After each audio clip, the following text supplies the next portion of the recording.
All right, world, we're back for another edition of our Facebook Live series. You get me, Sam Lichtenstein, for the third week in a row, but much more excitingly for you, we get to be also with my better half, our other director of analysis, Adriano Bassoni. How's it going today, Adriano? Hey Sam, I am kind of okay. You know, the wild lifestyle of a geopolitical analyst has taken its toll on my throat, but I'm gonna be okay. It's But been in a the while. service, We haven't done one of these live things in quite a long time. yeah, not together, and just in the service of the world, you're going to appear with us. So let's get started immediately to save your throat before the weekend.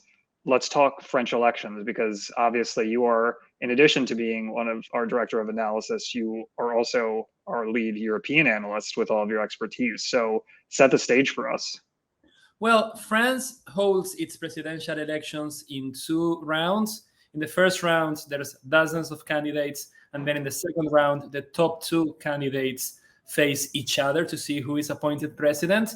And it's fascinating to see that the runoff election, which will take place on April the 24th, has the same characters, the same candidates as the presidential runoff of 2017, but the context is completely different. The circumstances have changed very much, and even opinion polls have shown that it will be a much tighter race than it was 5 years ago. People probably remember that in 2017, Emmanuel Macron, the newcomer to politics, he was 39 years old. He defeated the right-wing candidate Marine Le Pen by more than 20 points. This time around, opinion polls suggest it's going to be a much tighter race. Macron is seen as winning between 51 and 54, 55%. So it's going to be a very close race. So we will have to wait until the last minute to know who the winner is. All right. Well, you already set up quite a lot there.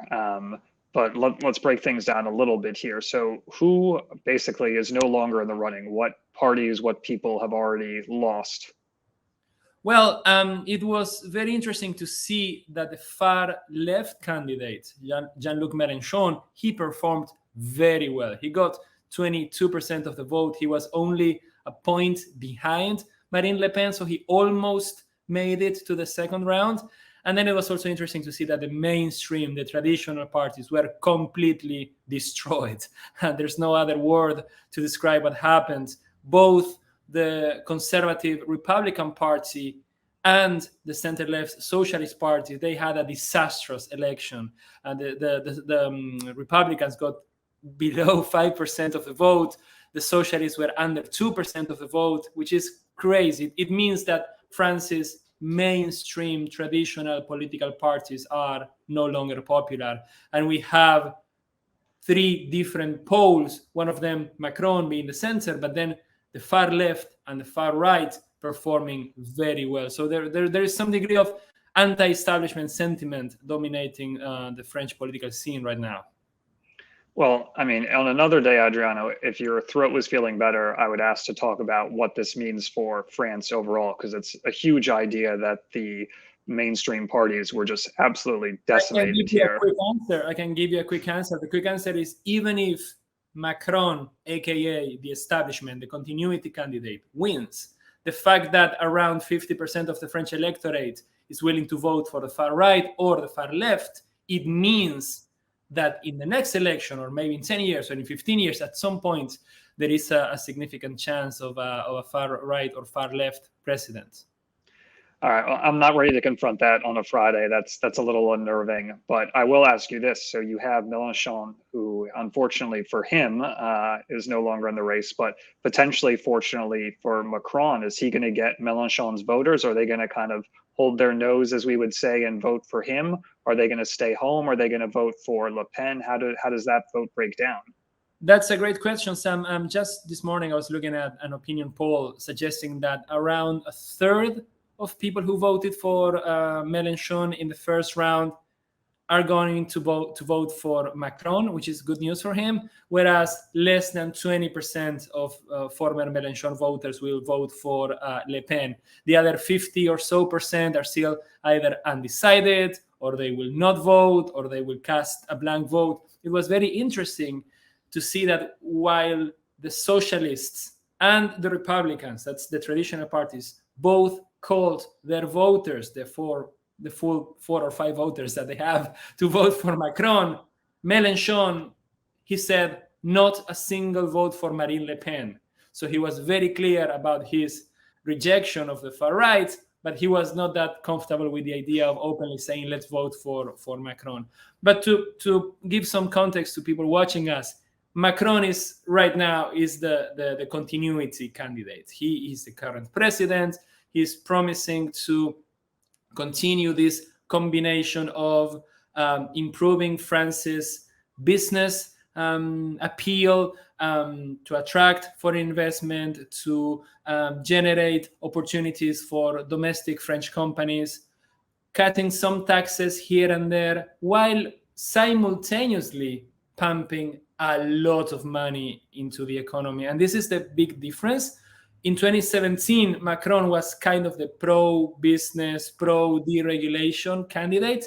There is still a bit of that, but because of the COVID-19 crisis, because of the war in Ukraine, because of the high inflation, because of the energy crisis, this time around, Macron is campaigning on the promise of a much bigger presence of the French state in the economy. He's promising to extend the state's presence in the energy sector. For instance, they want to increase the state presence in energy companies. They want to create fully French supply chains for different goods. He wants to continue integrating European armies. So he wants a big French state in a big European Union, which is similar to some extent to what Le Pen is saying, but there are radical differences when it comes to foreign policy, I would say. Yeah, I mean, the idea of a big French state, I will confess, is not a terribly novel idea if it's coming from an American point of view. It seems like the butt of many a joke, but certainly from Macron, I can understand that it's somewhat of a shift in his policy. But your point at the end there about foreign policy, while the election is certainly going to be about, as you laid out, there's so many domestic things. It's undeniable that the war in Ukraine has at least intruded to some capacity into the race. And on this point, I mean, it seems to me like you could not have much more daylight between these two candidates. There is a wide gulf in their proposals. I mean, you see Le Pen even still now having to fend off attacks about her past comments about Putin, et cetera. What would the outlook for French defense and foreign policy be under a Le Pen versus Macron administration? Yeah, Le Pen is in an interesting situation because in the previous campaign in 2017, she was very critical of the European Union. She even called herself, I will be Madame Frexit, calling for a French exit of the European Union, similar to the British exit, similar to Brexit, right? This time around, she was very clever. She's focusing on the cost of living crisis in France. She's focusing on inflation. She's focusing on rising energy prices. She's focusing on those families in France that can't make ends meet, that are struggling because of everything that is happening with the economy. So she was very clever to focus on that, especially because to some extent Macron is seen as detached from the reality of the common French person, right? Many French call Macron the president of the rich, right? Like he's part of the elite and he doesn't really connect with people on the ground in France. So Le Pen is trying to capitalize on that. The thing is, whenever she's asked about foreign policy, that's when things get tricky because she has close ties with Russia. She tried to take distance from that because of the war, but she can't completely do it. So she's saying that she will seek a rapprochement. That's a French word, by the way, with Russia. It's unfortunate. Let's not use it again. If she's elected president, that she will seek better ties with Russia. She is saying that she will remove France from NATO's command structure, which, by the way, is something that President de Gaulle did in the mid-1960s, right?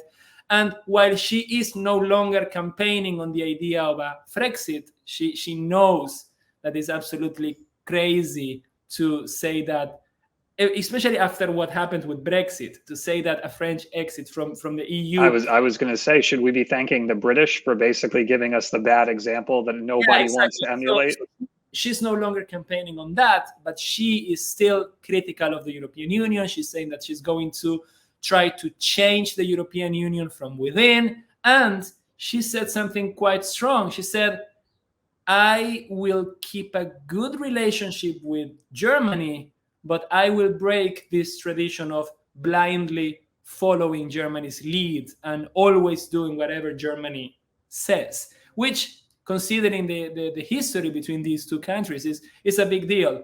It's funny, though, because many in Germany feel that Germany listens too much to France, right? And now we have a French presidential candidate saying we listen too much to Germany. So this could not be more different from Macron, who is pro-EU integration, pro a bigger presence of the European supranational state in the economy, politics, defense, security. So while there are many differences and discrepancies in domestic policy, I think foreign policy is where we would see significant disruption if Le Pen wins the election. And so is there really anything that we should expect in the coming days before the second round that we can look to, or is it really just now we have to look at the polls and hope that they're accurate? So the candidates will continue to campaign. Before the first round on April 10th, Macron did not really campaign that much. He was hoping that the fact that he has a very prominent presence on global issues, he went to Moscow and met with Putin on that very big table that we all remember.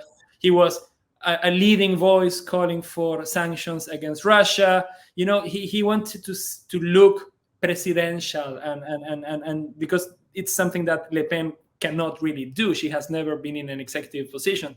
So, but this time around is different. They are campaigning on the ground. Macron is actually doing the traditional thing, like visiting a rural town, kissing babies, taking pictures, because he knows it's going to be a very tight race. One very important event to watch is that there will only be one presidential debate, and it happens to happen 2 days before the election. Wow. Le Pen did not perform particularly well in the TV debate in 2017. This was not the only reason why she lost the election, but it was one of the reasons why she lost the election. It looks like this time around she's in a much stronger position. She feels more confident in going face to face with Macron. But if she performs poorly again in the debate, then all what the polls are predicting will probably materialize. We talk about this, Sam, with our team every time we discuss France. I was positively surprised to see just how good opinion polls were before the first round of the presidential election. They kind of saw what was happening. There were no surprises, no shock performance, other than, of course, Mélenchon doing quite well and the traditional parties not doing so well.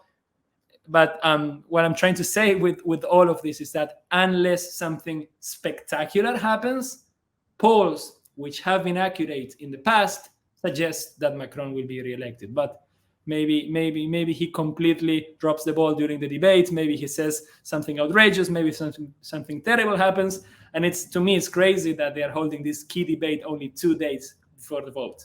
Yeah, it certainly doesn't give voters much of a chance to digest anything they may have seen in the debate. But I will tell you, it's to change course and do damage control. Yeah, absolutely. I mean, it's quite high stakes, I suppose, and that just means that I'll be watching at home, maybe with some popcorn. It would be good TV. Well, I know that I want to conserve your voice so that you can continue to cover this for all of our clients. So with that, just want to reiterate for those of you who are watching who want to find out more about our analysis on the French election, what it means for Europe, what it means for the world. Of course, please come visit us always at worldview.stratfor.com. Otherwise, we hope you have a great rest of your Friday and a nice weekend. Nice talking with you again, Sam. Always a pleasure.